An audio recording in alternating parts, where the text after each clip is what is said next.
Bueno, hermanitos, vamos a continuar. Esta es la penúltima sesión. Después de esta todavía tenemos una más y terminamos este taller que hemos estado desarrollando sobre la epístola a los Hebreos.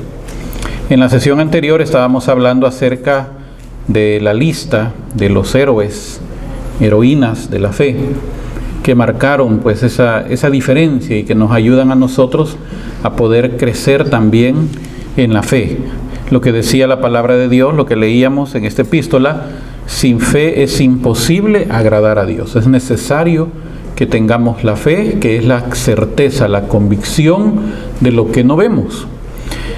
Ahora el capítulo 12 nos va a hablar acerca de un detalle bien interesante. Nos habla que el cristianismo es como una carrera. Compara el caminar cristiano como un atletismo, como el atletismo. Ya ustedes saben muy bien cuando estas personas se dedican al atletismo, a cualquier deporte, ellos tienen que hacer una serie de sacrificios para poder ellos obtener el premio. Y San Pablo compara mucho la vida cristiana, y el autor de la epístola a los Hebreos retoma precisamente esa idea del atletismo espiritual. Y San Pablo dice que el que se dedica a estas cuestiones del atletismo, por la misma influencia que había en esa época, por los griegos, cuando usted lee el libro de Macabeos se da cuenta que los griegos, ellos le daban mucho énfasis al culto, el culto al cuerpo, a través del ejercicio físico, a través de los diferentes deportes. Ahí donde surgieron lo que se llaman las olimpiadas, los diferentes torneos, que para la religión judía era mal visto. Los judíos no podían participar, y hubieron algunos judíos que se dejaron contaminar y ellos sí se metían a estas competiciones. Pero luego San Pablo toma la idea del atletismo de esta gente que hacía estos deportes. También Hebreos toma esta idea para explicarnos que nosotros somos como los atletas. San Pablo decía que el atleta se priva de muchas cosas, hace muchos esfuerzos, con tal de conseguir una corona perecible, decía San Pablo. Porque lo que les ponían a ellos era una coronita de hojas de laurel que después de cierto tiempo se marchitaba y ahí terminaba. Lo único que les quedaba era la satisfacción que habían ganado los torneos. Entonces viene San Pablo y dice: pero así como ellos se privaban de tantas cosas y tenían tanta disciplina solamente por obtener una corona perecible, una corona de laurel, ¿cuánto más nosotros deberíamos de esforzarnos espiritualmente en esta carrera espiritual para llegar a obtener una corona de gloria que no va a perecer, que no se va a marchitar? Entonces San Pablo explica eso, y el epístola a los Hebreos también toma esa figura del atletismo espiritual. Capítulo 12 de la epístola a los Hebreos, y vamos a ver los primeros 13 versículos que son los que nos están hablando sobre eso. Primer versículo nos habla sobre la concurrencia, la preparación y cómo correr. O sea, nos está hablando acerca de cómo realizar ese esfuerzo. El versículo 2 nos habla que debemos de tener los ojos puestos en Jesús. Nos habla el versículos 3 al 4 de la inspiración cuando se está fatigado. El versículos 5 al 10 nos habla del valor del sufrimiento y de la disciplina en la instrucción. Versículo 11 nos habla de los buenos resultados del sufrimiento y de la disciplina. Y el versículo 12 y 13 es una exhortación al vigor y la rectitud. Empecemos a leer entonces el capítulo y vamos a ir viendo todos estos versículos. Versículo 1, Hebreos capítulo 12, versículo 1. Por tanto, también nosotros, teniendo en torno nuestro tan gran nube de testigos. Esta nube de testigos se refiere a todos los que acaba de mencionar en el capítulo 11. Toda esa lista, que es una lista que todavía ahora pues podemos verla, como les explicaba, a través de lo que se llama el santoral, o sea, donde están los santos, los que nos explican a través de su vida cómo poder vivir la fe. Porque al leer la vida de los santos uno va conociendo a ellos, uno les va conociendo sus virtudes, va viendo cuáles fueron los defectos que ellos tenían, porque tenían defectos. Hace muchos años yo leí un libro que así se llamaba precisamente, Los defectos de los santos. Y lo que va haciendo es explicando precisamente esto, cómo los santos, en medio de la imperfección humana, que en la que estamos todos, En medio de toda esa imperfección, ellos lograron luchar y lograron vencer esa imperfección para poder moldearse a una perfección cristiana como Cristo lo pide. Entonces nos está diciendo que nosotros tenemos esta nube de testigos, y al tener esa nube de testigos, sacudamos todo lastre y el pecado que nos asedia. O sea, los vemos a ellos como modelos. Eso es lo que nos enseña el catecismo, que los santos son nuestros modelos e intercesores. ¿Qué significa eso? Que los tenemos que tener como un modelo de vida, y confiando que como Dios no es Dios de muertos, sino Dios de vivos, porque para Él todos viven, así que ellos están vivos y pueden interceder por nosotros. Los santos no son para fetiches ni para amuletos. Hay gente que agarra a San Judas y, como le llaman, el abogado de los imposibles, y hacen un montón de cosas y sahumerios para que les haga el milagro. Hay que entender un detalle. María y los santos no hacen milagros. El milagro lo hace Dios, por intercesión de María y los santos. Cuando Jesús transformó el agua en vino, ¿fue María la que hizo el milagro o fue Jesús? Fue Jesús, pero a través de la intercesión ¿de quién? Así es como funciona.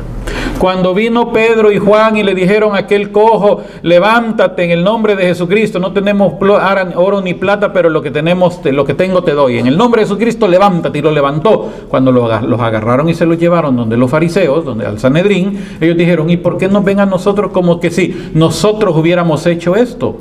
Esto lo hizo Cristo, no lo hicimos nosotros. Entonces ahí tenemos que tener la idea que la intercesión de los santos no es porque ellos... Porque algunos dicen, ay, es que este santito es bien milagroso. Cuidado, por eso hay que conocer bien la doctrina. Por eso es que después los protestantes vienen y se burlan del católico, que dicen, ay, es que andan creyendo en santitos, que el santito le hace el milagro, y las que no tienen novio ponen a San Antonio de cabeza, y si le urge el novio lo meten en un vaso de agua para que se esté ahogando y rápido les haga el milagro. Eso no es así, eso no funciona así. La Iglesia nos presenta a los santos como modelos de vida, para que nosotros los conozcamos su vida, conozcamos cómo eran ellos, y también para intercesores, para que puedan interceder, encomendarnos a la intercesión de ellos. Entonces, en base a todo esto, está diciéndonos Hebreos, nosotros también, teniendo en torno nuestro tan gran nube de testigos, sacudámonos todo lastre, o sea, sacudámonos toda suciedad. Veamos cómo dice otra versión, despojémonos de todo peso.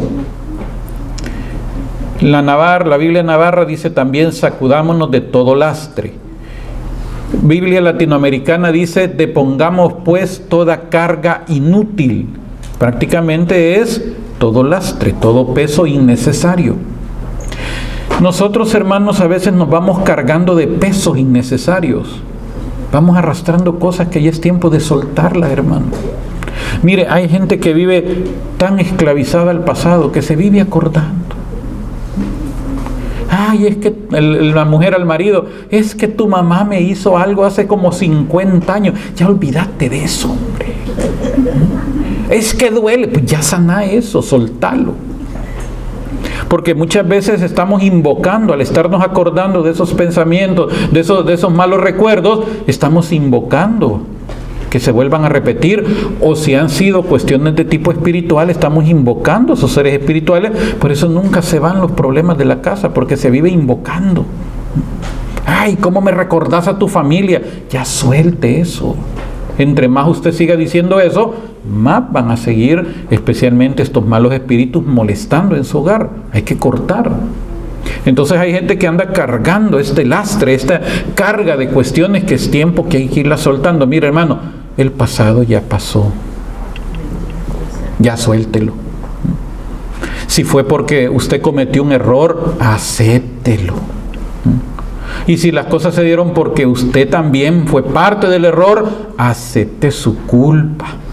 Porque hay gente que vive echándole la culpa a los demás cuando uno también tuvo parte de la culpa. Aceptemos nuestra parte para ir siendo liberados de todo esto. Porque mire, ahí andan para arriba y para abajo buscando congresos de sanación y liberación y nunca se liberan porque no sueltan el pecado, no sueltan el pasado.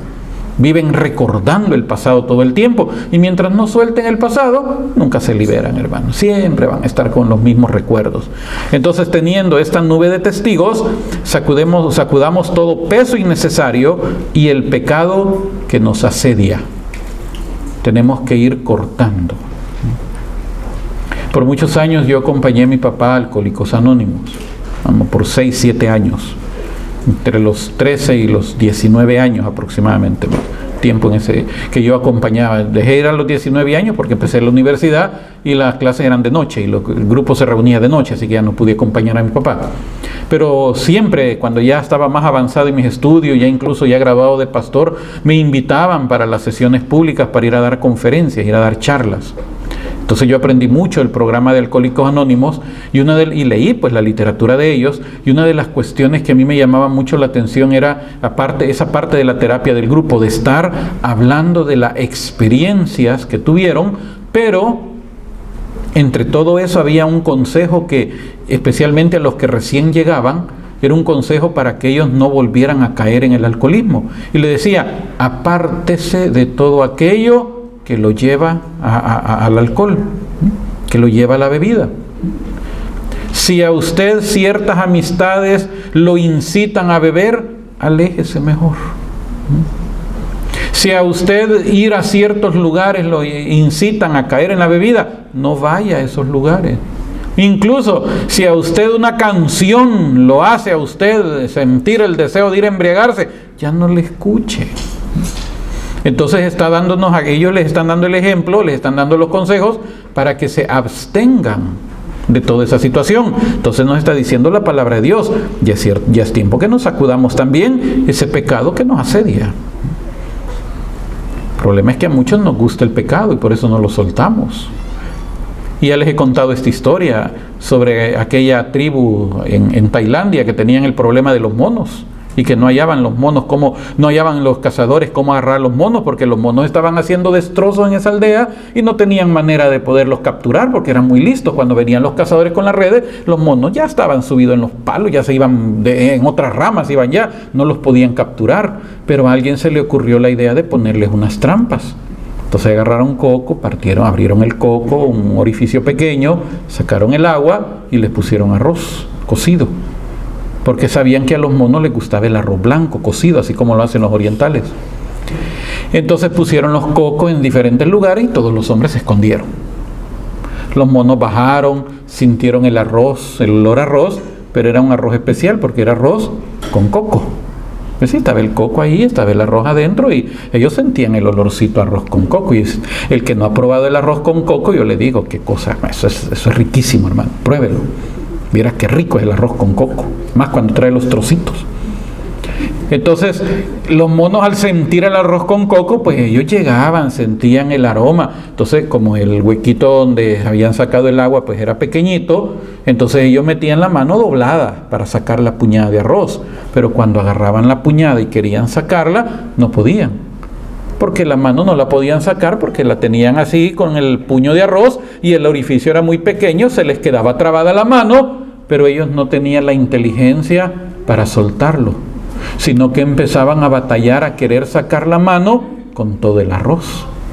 Y en lo que batallaban ahí dándole duro al coco y agarrándolo con las patas de abajo y jalando, pero sin soltar el arroz.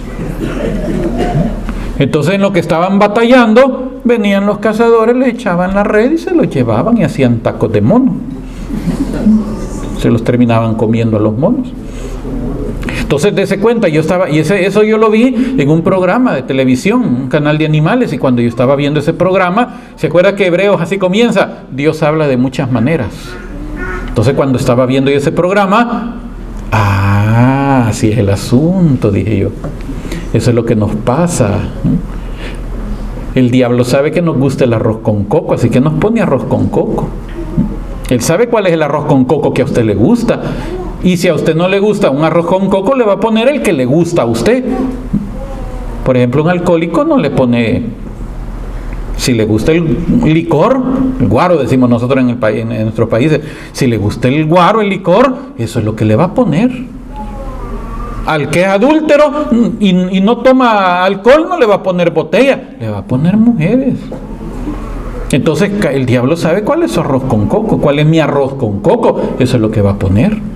Entonces si nosotros venimos y no soltamos el arroz con coco, nos lleva el diablo, hermanos. Entonces eso es lo que nos está diciendo aquí la palabra de Dios, y a ir quitando ese pecado que nos tiene atados. Como les dije, allá en mi país al licor le dicen guaro. Entonces mi papá tenía un amigo que él decía que cada vez que empezaba el invierno, ahí él vivía en el campo, cada vez que empezaba el invierno él se iba a tomar a la cantina y ya no paraba todo el invierno hasta que venía el verano. Ya cuando empezaba el invierno otra vez agarrar, decimos allá agarrar avión. Pero era porque cada vez que empezaban ahí en el campo, ahí donde él vivía, en su aldea, en su cantón, cada vez que empezaban las lluvias, empezaban a salir unos animalitos bien feos, así chiquitos, gorditos. ¿Ya los ha visto usted? Los sapos. No esté codiando al día a la par, hermano. No estoy hablando de los sapos, o sea, los sapos. Y salen los sapos, ¿y cómo le hacen? Entonces los sapos empezaban a hacer un sonidito, y este hombre cada vez que oía, este amigo de mi papá, cada vez que oía el sonido de los sapos, le agarraba sed y se iba a la cantina a tomar. Porque cada vez que empezaban los sapos, guaro, guaro, guaro, guaro, guaro, guaro, guaro, ese ya no se detenía, pues. Empezaba a ir el guaro, guaro, y se iba a la cantina. Ese era el arroz con coco de él. Entonces tenemos que quitarnos ese pecado que nos asedia y corramos con constancia la carrera que se nos propone. Constancia. Por eso Santiago dice que no debemos de ser como aquellos barquitos de veleta que el viento se los lleva para cualquier lado. No, constante. El que pone la mano en el arado no vuelve a ver atrás, se mantiene firme. Corramos con constancia la carrera que se nos propone. Pero aquí nos dice la clave, versículo 2: fijos los ojos en Jesús. Miren, hermanos, este versículo a mí en lo personal me ha ayudado. Y me ha ayudado en mi caminar como católico. Y le voy a explicar por qué. Cuando yo tomé la decisión de volver a la Iglesia Católica, después de 20 años fuera de la Iglesia Católica, después de tener un estatus, una posición, ser pastor, ser teólogo, profesor de universidad, mucho dinero, mucha plata, usted no se imagina. Y no porque yo sacara dinero de la iglesia, no, yo no le tocaba, no le toqué ni un 5, porque muchos dicen, ay, los pastores son ladrones. No, yo nunca me robé ni un 5, a mí me daban mi buen sueldo, tenía mi buen sueldo en la universidad, aparte de eso venía de familia con dinero, yo no necesitaba robar ni un 5. ¿Qué hay ladrones? Hay ladrones. Así como en nuestra iglesia también hay sinvergüenza, en todas partes es lo mismo. Entonces, pero cuando yo decido venir a la Iglesia Católica, el primer año fue maravilloso. Yo estaba emocionado, la nueva fe. Disfrutaba ir a misa, me sentaba. Como perdimos todo, y empecé a trabajar en un centro de llamadas. Mi esposa trabajaba en otro centro de llamadas de otra compañía de computadoras que había puesto un centro regional ahí en Centroamérica, ahí en El Salvador.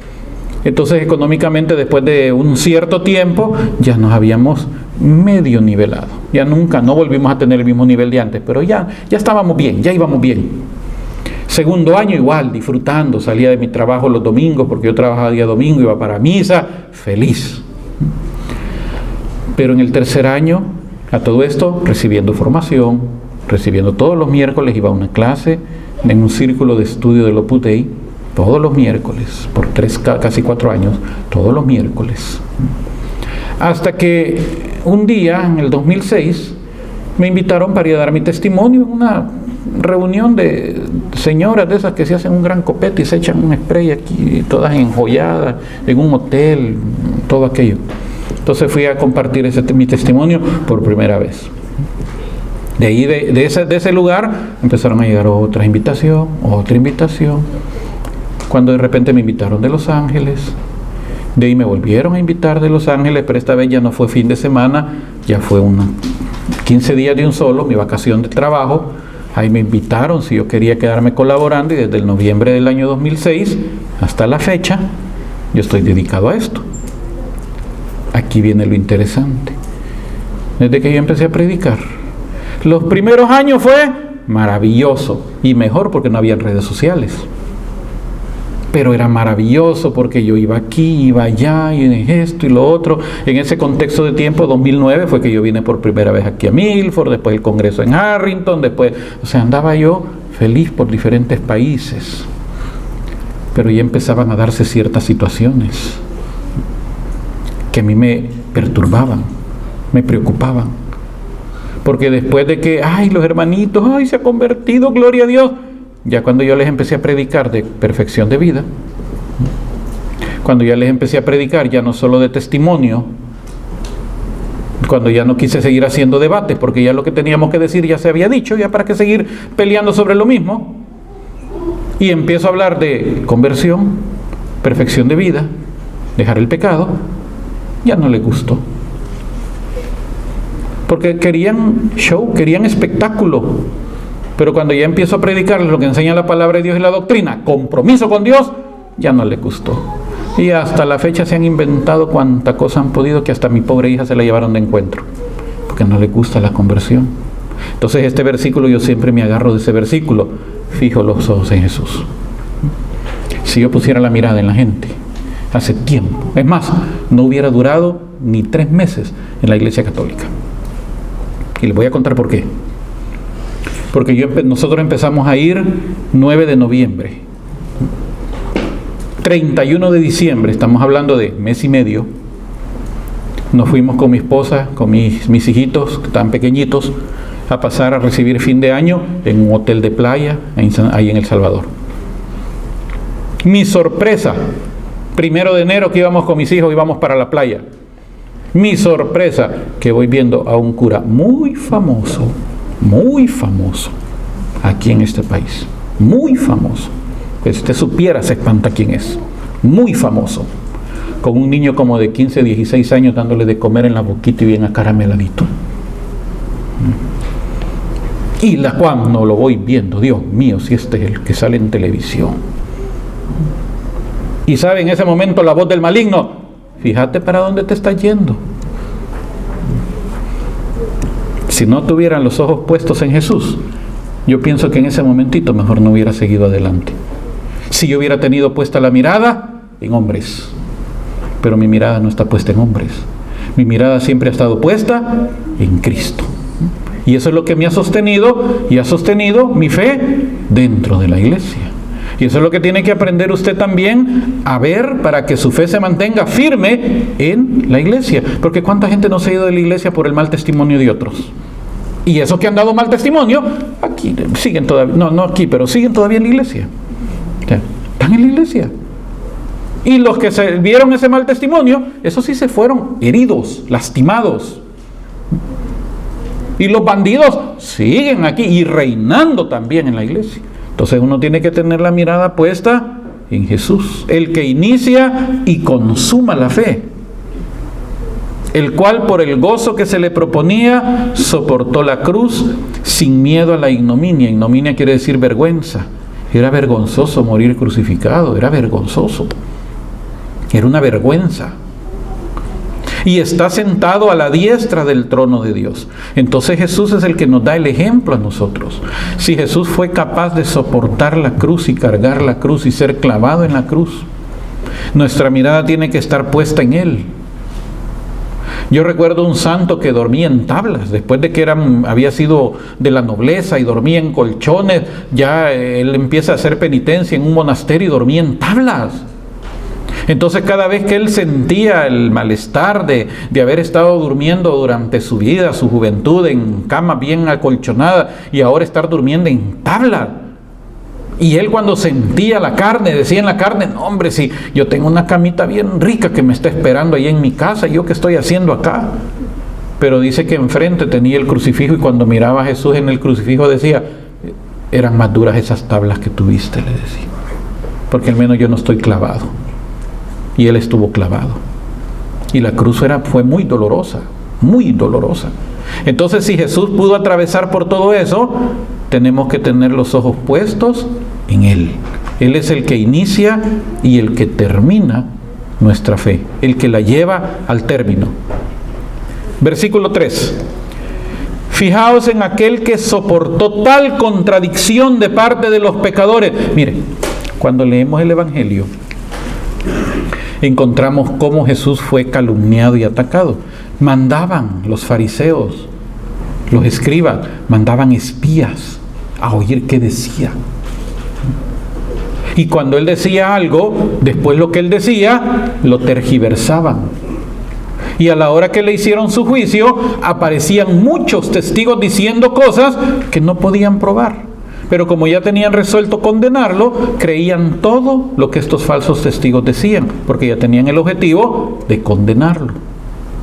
Entonces realmente una de las cosas que atravesó Jesús, en la prueba más fuerte que Él atravesó, fue la calumnia, el ataque directo, la tergiversación de lo que Él decía. Un día viene Él y les dice: miren, estas piedras no va a quedar nada. Y después le dicen: ¿y qué señal das? Destruyan este templo y en 3 días lo levanto. Pero Él no estaba hablando del templo, Él estaba hablando de su cuerpo. Destrúyanlo y en 3 días se levanta. Entonces esa fue una de las cosas que lo acusaron. Él dijo que nos iba a venir a destruir el templo. Él no había dicho eso. Él había dicho: destruyan este templo, refiriéndose a Él, y en 3 días lo levanto. Pero este tipo de personas que atacan a Jesús, que atacaron a los profetas, que atacaron a los apóstoles, este tipo de personas está influenciada por el maligno. Entonces ellos están esperando cualquier palabrita de Jesús para tergiversarla y para acusarlo, para calumniar. Y realmente quien está detrás de todo eso, acuérdense que la calumnia es una mentira con intención de dañar. ¿Y quién es el padre de la mentira?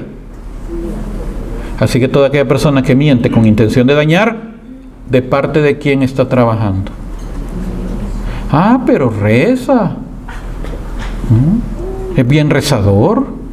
No falta misa, comulga. Es más, es de los que se arrodillan para comulgar. Y ni que cuidadito tocar el cuerpo de Cristo en la lengüita, por favor. Pero lo que no saben es que están comiendo su propia condenación. Entonces por eso está diciendo acá que Jesús no tuvo en nada, Él resistió, dice, hasta llevar a la sangre. Él resistió, soportó tal contradicción de parte de los pecadores. Entonces está diciéndonos Hebreos: fijaos en aquel que soportó tal contradicción de parte de los pecadores, para que no desfallezcáis faltos de ánimo. Por eso es que muchos santos recomiendan meditar siempre la pasión de Cristo, para que nos fortalezcamos, porque no hemos llegado todavía a ese momento. Muchos no hemos llegado todavía. Una media mala mirada que me hicieron en misa y ya estoy ahí muriéndome. No, todavía no hemos llegado a lo que Jesús sufrió. Entonces por eso está diciendo: fijaos en aquel que soportó tal contradicción de parte de los pecadores, para que no desfallezcáis falto de ánimo. No habéis resistido todavía hasta llegar a la sangre en vuestra lucha contra el pecado. Todavía no hemos llegado a la sangre. Cuando dice esa nube de testigos, la palabra testigo en griego se dice mártir. Cuando dice que ustedes serán mis testigos, dice Jesús, o sea, ustedes serán mis mártires. Y el mártir es aquel que está dispuesto a dar su vida por Cristo, a llegar hasta las últimas consecuencias. Y si me mata, dijo Job, en él esperaré. Entonces llegar hasta lo último. Versículo 5. Habéis echado en olvido, hoy nos va a hablar acerca de una pedagogía paternal de Dios. Ahora, este versículo, este pasaje que va desde el versículo 5 hasta el 13, a muchos no les gusta, porque se han inventado una teoría que no tiene respaldo bíblico. Y a la gente que le conviene, acepta esta teoría. Es la teoría que dicen: Dios no castiga. Uno solo se castiga, dicen. Si es cierto, como les decía en una de las primeras clases, entonces si uno solo se castiga, Dios no castiga, entonces Adán y Eva decidieron irse solitos del jardín. Si es cierto que Dios no castiga, sino que uno solo se castiga, entonces los hombres, los pecadores, los que se rebelaron contra Moisés, ellos solitos fueron a buscar las serpientes para que los mordieran. Si es cierto que Dios no castiga, sino que uno solo se castiga, ellos decidieron quedarse 40 años dando vueltas en el desierto hasta que se murieron todos. Pero ¿verdad que no es así? Entonces este pasaje no les gusta mucho. Primero, no leen la Biblia o leen solo lo que les conviene. Entonces dice el versículo 5: habéis echado en olvido la exhortación que como a hijos se os dirige. Hijo mío, no menosprecies la corrección. La palabra griega es la palabra que nos habla de corrección, castigo, disciplina. No menosprecies la corrección del Señor, ni te desanimes al ser reprendido por Él. Pues a quien ama el Señor, le corrige. Y hoy se han inventado, es que una cosa es corrección, otra cosa es castigo. Sinónimo, es lo mismo. Y en griego es la misma palabra, castigo, corrección, es lo mismo.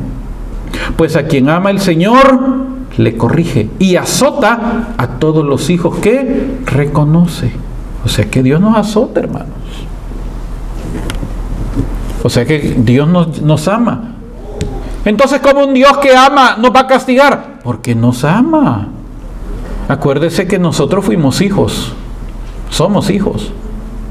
Y muchos tenemos hijos. Y aquel que ha sido hijo y se portaba mal, ¿qué hacía la mamá o el papá con uno? Venga para acá. Y nosotros vivimos en una generación en donde no andaban con cuentos. Hoy no, hoy cualquier cosa. Call 911 le dicen en las escuelas a los niños. En nuestra época, ¿qué 911? Nada. Venía el garrotazo, venía el cinchazo. Yo tenía un conocido que aquí vive en Texas, en la frontera. Y viene este señor, pastor. El hijo un día le hizo su caballada, ya adolescente. Y viene y le saca el cincho. Él es de mi país. Y le saca el cincho y viene el muchachito altanero y se le para y le dice: me pones un cincho encima y yo llamo al 911. Le dijo. Él se quedó que no hay qué hacer, pues ni modo, no podía, por las leyes. Como a los 15 días que ya había pasado el problema, ya se les había olvidado, ya pasó.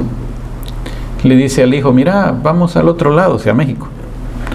Necesito ir a comprar unos libros para la librería de la iglesia, que no sé qué. Vamos pues, muchachito emocionado. Se monta en el carro, pasan la frontera ya del lado de México. Ahí en la carretera sí son un ladito, ahí por el desierto sí son un ladito.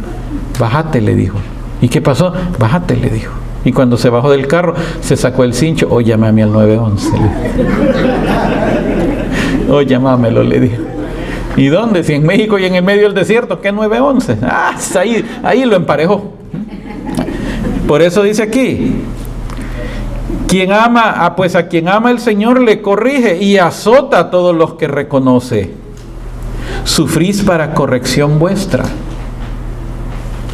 Fíjense que cuando yo estaba recibiendo mi clase de primera comunión, mi catequesis, cuando estábamos hablando, nos estaban enseñando los 10 mandamientos, llegamos al mandamiento que dice: no mentirás. Entonces nos dice la monjita que nos daba la clase: así que niños, ustedes no tienen que decir mentiras. Y si ustedes oyen que alguien está diciendo mentira, ustedes tienen que decirle a esa persona: es pecado mentir. Vengo yo, niño de casi 9 años, y me queda grabado eso, pues. Así que yo llego a la casa. Y mi mamá, pues una mujer empresaria, estaba haciendo un negocio, pero era un negociazo que iba a ganar buena plata. Pero yo le escuché que le estaba dando una gran cuento, le estaba dando al comprador ahí, el cliente. Y le estaba dando el gran cuento. Yo sabía que lo que mi mamá le estaba diciendo era una mentira. Y yo vengo y me le paro enfrente y mamá, dice el Señor que no hay que mentir, le dice. Y mamá se le cambió el color y solo me queda viendo y me dice: váyase para adentro, después hablamos. Cuando ella me decía así, yo sabía que ese día, con suerte, amanecía el siguiente día. Y así fue. Cuando se fue, yo no sé qué pasó, si perdió el negocio o no, no sé qué pasó, pero la garroteada estuvo buena. Y ese día yo odié tanto a mi catequista que yo no quería ir el siguiente sábado. Pero yo aprendí algo. En pláticas de adultos usted no se meta. Yo cuando miraba visita, yo mejor me escondí antes de meter las que no eran. Entonces, ¿para qué lo hizo ella? Para corrección. Por eso dice, sufrís para corrección vuestra. Como a hijos os trata Dios. ¿Y qué hijo hay a quien su padre no corrige? Por eso los apóstoles defensores de que Dios no castiga, ellos se pasan por encima de lo que dice la palabra de Dios. La palabra de Dios enseña otra cosa. Mas si quedáis sin la corrección, que a todos toca, señal de que sois bastardos y no hijos. Dejemos esto de que sois bastardos. Yo no puedo corregir hijo ajeno. Usted no puede corregir hijo ajeno. Por eso cada quien tiene cada uno ha tenido sus papás, y son los papás los que se encargan de corregirlo a uno. Si uno quiere corregir un hijo ajeno, uno se mete en problemas, porque a lo mejor el papá o la mamá se enojan. Eso me pasó a mí una vez en Los Ángeles. Estábamos en misa y había un muchachito como de unos 5 años adelante de mí, 6 años. Y ya cuando empieza la homilía, y yo bien atento a lo que el padre estaba enseñando, de repente sentí el gran golpe ahí en mis pies y el porrazo. Y yo me quedo, ¿y qué pasó aquí? Yo asustado, porque fue un porrazo fuerte y todo, y la gente que estaba alrededor se me quedan viendo, y yo no sabía, el reclinatorio había caído de golpe por mis pies. Pero era porque el muchachito que estaba adelante, una patada le metió al reclinatorio y pegó de golpe.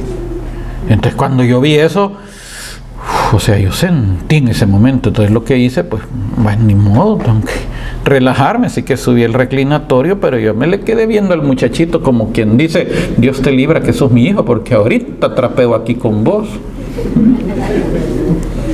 Y bueno, seguí escuchando la homilía cuando otra vez el porrazo. O sea que el muchachito ya lo estaba haciendo con maldad.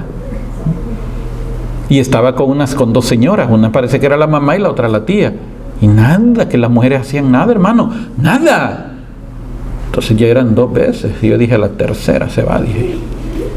Al ratito el porrazo otra vez. Pero no le dije nada al niño, porque por fin un niño de 5 años. Yo le dije a una de las mujeres, tenga quieto a su hijo, le dije.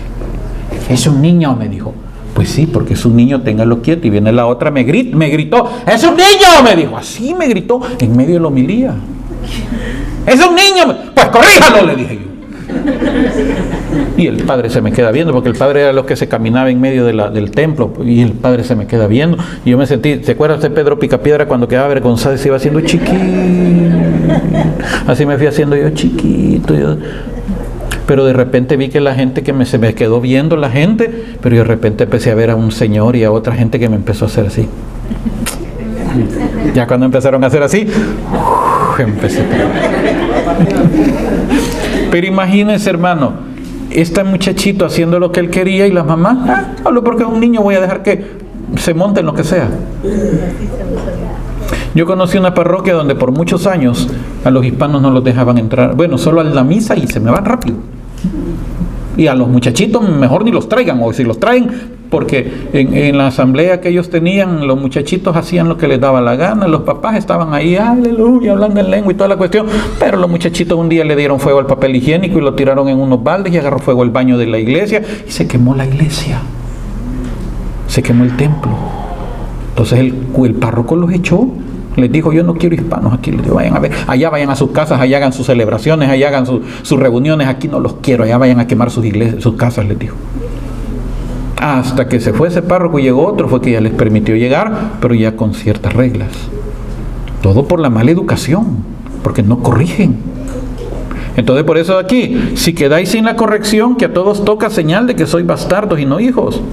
Además teníamos a nuestros padres terrestres que nos corregían y les respetábamos.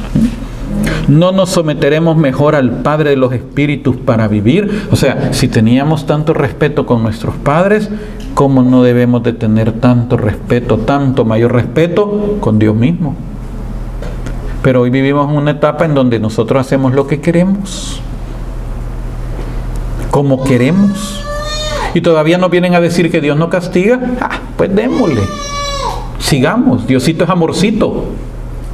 Entonces por eso es que estamos en una situación bien decadente espiritualmente. Versículo 10, eso que ellos nos corregían según sus luces y para poco tiempo, mas Él para provecho nuestro y para hacernos partícipes de su santidad. O sea que el propósito de la corrección es para que lleguemos a ser santos como Él es santo. O sea que Dios nos va educando, hermanos, nos va educando. Y para educarse no hay edad. Todavía Dios nos sigue educando. Todavía Dios está corrigiéndonos. Y no tenemos que verlo como algo de que Dios es un Dios malvado, malévolo. No, hay que entender que esas cosas son para nuestra corrección. Las reglas están bien puestas. Las leyes están bien puestas. Los mandamientos están bien puestos. Y todo el que hace algo contrario a lo establecido por Dios, prepárese porque viene en consecuencia. Viene la corrección respectiva. Cierto que ninguna corrección, versículo 11, es a su tiempo agradable, sino penosa, porque miren, yo tenía amigos que cada rato les daban sus porras, cada rato les daban. A mí me daban cada cierto tiempo, pero a ellos a cada rato les daban. Y yo así les decía, es que a vos te gusta que te den, ¿verdad? Porque no le hay otra explicación, que todos los días le daba. Tenía un vecinito enfrente que todos los días se oían los chancletazos y los gritos. Se las ganaba, todos los días. Entonces, no, yo así decía, a este le encanta, que así somos algunos nos encanta que Dios nos esté aporreando. No entendemos de otra manera, hermano. Y no debería de ser así. Cierto que ninguna corrección es a su tiempo agradable, sino penosa, pero luego produce fruto apacible de justicia a los ejercitados en ello. Me acuerdo que así decía mi mamá, te voy a dejar nuevito, le decía a uno mi mamá, y cabal, así lo dejaba, bien parejito lo dejaba uno por un tiempo. Ya cuando empezaba el descalabre, otra vez a darle otra emparejada, hasta así que nos fue educando. Entonces por eso dice aquí, que no es agradable, pero luego produce fruto apacible de justicia a los ejercitados en ella. Por tanto, ahora nos viene a dar una palabra de ánimo. Versículo 12. Robusteced las manos caídas y las rodillas vacilantes.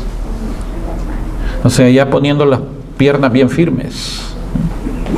Y enderezad para vuestros pies los caminos tortuosos. Enderezad los caminos tortuosos. Dicen algunos, Dios escribe recto en renglones torcidos. No, permítame, Dios no es chueco. Dios hace las cosas bien. Antes de escribir, endereza el renglón. Primero endereza el renglón y después escribe. Él no hace las cosas a la loca. Por eso está diciendo, enderezad vuestros pies, para vuestros pies los caminos tortuosos. Primero endereza el camino y después nos hace caminar. Él no anda escribiendo recto en renglones torcidos. Cuidado con esa frase, porque eso le da a entender a usted de que usted de todo modo anda todo torcido, no importa como usted sea. No, todo torcido podemos estar, pero si Dios va a escribir en nosotros, nos va a poner bien rectecitos, hermano. Esa es la disciplina del Señor, para que el cojo no se descoyunte, sino que más bien se cure. ¡Ay, la iglesia es hospital de pecadores! Sí, para que se cure, no para que se mantenga enfermo, no para justificar la enfermedad espiritual del pecado, sino para que nos curemos. Versículo 14, hoy nos va a hablar acerca del castigo de la infidelidad, tomando la idea de Esaú. Procurar la paz con todos y la santidad, sin la cual nadie verá al Señor. ¿Se da cuenta, hermanito? Sé que si no buscamos la santidad no vamos a ver al Señor. Si no nos esforzamos por ser santos no vamos a ver al Señor.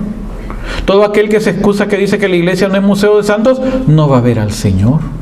Porque para poder ver al Señor tenemos que ser santos como Él es santo. Velad para que nadie se vea privado de la gracia de Dios. O sea, estén listos, preparados, como decía la lectura del Evangelio de hoy, como aquel que está preparado para cuando su Señor venga. Dichoso el siervo cuando su Señor venga, lo encuentre haciendo lo que tiene que hacer. Y en otro pasaje del Evangelio dice, y después que han terminado todo, digan, siervos inútiles somos, porque lo que teníamos que hacer, eso es lo que hicimos, no podíamos hacer más. No se puede hacer más que lo que Dios quiere que hagamos. Que nadie se vea privado de la gracia de Dios, para que ninguna raíz amarga retoñe ni os turbe, y por ella llegue a inficionarse o contaminarse la comunidad. Hermanito, ¿cuánta raíz amarga? Pero aquí hay un detalle bien interesante. La palabra amargura en la Biblia tiene una connotación de estar envenenado. Cuando llegaron a las aguas amargas no las podían tomar, o sea que eran aguas con veneno, eran insalubres. Un día Eliseo estaban preparando un gran caldo, una gran sopa, y uno que no conocía fue a agarrar eran unas, no me acuerdo, unas como calabazas silvestres, pero no sabían que eran venenosas, él no las conocía. Él, con tal de meter la mano y ayudar también, fue a agarrar el montón de calabacitas y las echaron al sopa. Cuando se dieron cuenta, estaba envenenada la sopa, y se dieron cuenta ya cuando se las habían servido. Y le gritaron a Eliseo: ¡hay muerte aquí! Entonces dijo: no, regresen los platos a la olla, y agarró harina y echó harina y se sanó. ¿Pero por qué? Porque acuérdese que el veneno mata. Y el pecado es veneno. Por eso es que Satanás es representado como una serpiente, porque muerde y inocula veneno. Y las personas que han sufrido mordeduras de serpientes, hay casos que no sobreviven o llegan a tener daños serios, porque el veneno entra en la sangre, pero el veneno lo que hace es que ataca el sistema nervioso. Entonces, al atacar el sistema nervioso, puede crear heridas o problemas neuronales severos que pueden ser irreversibles. Entonces, una persona que no sea tratada inmediatamente con el antídoto, ¿y sabe el antídoto de dónde lo sacan? Del mismo veneno. Lo que hacen es que le dan vuelta al veneno. En vez de que sea tóxico, sirve para quitar la toxina del veneno. Entonces, cuando alguien es mordido por la serpiente, ese veneno se rapidito. Cuando yo era misionero en Belice, yo estuve en una montaña y a mí me tocó dormir en hamaca, un lugar donde no había agua, no había luz, no había energía eléctrica. Era de tierra, ¿sí? El techo era de hojas de palmera, y las paredes, eso no eran paredes, eran unas varitas de Castilla, le llaman, o sea, delgaditas las varitas, o sea, uno de adentro podía ver para afuera. Entonces, en los horcones que estaban ahí, en los travesaños, ahí me amarraron mi hamaca. Ese día yo aprendí que todo misionero tiene que andar cargando su lámpara. Cuando yo una vez vine de visita de mi tía en Nueva York, yo andaba a mi lado: ¿y aquí por qué andas lámparas si aquí no se va la luz? ¿Quién sabe?, le dije yo. Pero yo aprendí que tenía que andar, y yo ese día no andaba lámpara. Entonces, yo dormí en esa parte, había una mesita ahí del comedor, y al otro, ahí enfrente, estaba como una pequeña división, y estaba la camita donde dormía el pastor, donde yo había llegado a servir. Entonces, yo no puedo dormir en hamaca, pero ni modo, ¿qué íbamos a hacer? Pues yo andaba en misión, no podía pedir gusto. Así que ni modo, ahí me quedé. Pero viene el hermano y él, ya oscuro, no se miraba nada. Mira, hermano, era apagando la lámpara o el candil, no se miraba ni la punta de la nariz, hermano, una oscuridad total. Entonces, cuando yo ya estaba en mi hamaca, y él empieza a alumbrar así donde estaba la hamaca amarrada. Y yo le digo al hermano: ¿y qué busca?, le dije yo. Me dijo: es que hace unas noches ahí estaba una barba maría enrollada, me dijo. Y la barba maría es una serpiente como de 3-4 metros. Es negra, pero tiene la parte de abajo amarilla, por eso le llama barba maría. Y en esa época, año 92, que yo fui misionero en Belice, no había antídoto para ese animal. Y era altamente venenoso, pues, o sea, una mordedura de ese animal, ahí, ¿para qué pensaba? Y se acababa todo. Y donde estaba mi hamaca amarrada, había estado una barba maría enrollada. Ay, Dios mío, dije yo, Señor Jesús, eso sí, hermano, me dice, no se vaya a levantar, me dice, porque usted no trajo lamparita, ¿verdad?, me dijo. No se vaya a levantar, porque mire, me dijo, hasta que amanezca, hasta que aclare, me dijo. Porque eso sí, me dijo, los coralitos se atraviesan aquí por la noche, me dijo. He visto los coralitos, unas serpientes rojitas con negro y así que yo ahí estaba, hermano. En el nombre del Señor me voy a dormir. Me dormí. Yo no sé qué horas eran cuando sentí un porrazo en la espalda bien duro, hermano. Y cuando voy sintiendo, cuando yo siento el golpe en la espalda, se había soltado la hamaca. Y eso que yo no pesaba mucho, yo pesaba 125 libras en esa época. Todavía estaba soltero. El problema cuando uno se casa es que engorda. Yo todavía estaba soltero. Y siento el golpe en la espalda y yo, ¿cómo pude saber? Yo no me iba a esa hora a amarrar la hamaca si no había luz, no había cómo, pues, no había nada. Si yo vaya a hacer que esa cosa esté ahí, y pensando en los corales a ver si no aplasté alguno. Y yo, ¿cómo pude ir? Yo más o menos calculé dónde estaba la mesita, estaba la silla, así que yo me fui para la silla y ahí subí los pies, ahí me estuve hasta que amaneció, hermano. Y el pastor riéndose después me dijo, ya ve, por eso deberían dar lámpara. Me dijo, sí, pero igual. Imagínense. Entonces, el problema es de la serpiente que cuando muerde, mete el veneno. Igual es el pecado. Igual es el odio. Igual es la rencilla, el chisme, la calumnia, la mentira. Es un veneno.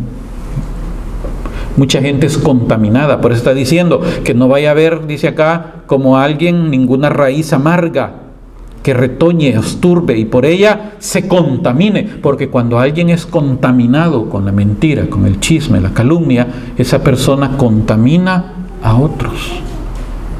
Y por lo general quienes son contaminados son los que tienen mente y espíritu débil. ¿En qué sentido? Que creen todo lo que le llegan a decir. Te voy a contar, fíjate que el hermano chico, y vieras que todo lo que dije, y después viendo yo a chico, ay, qué bárbaro. Y no me consta.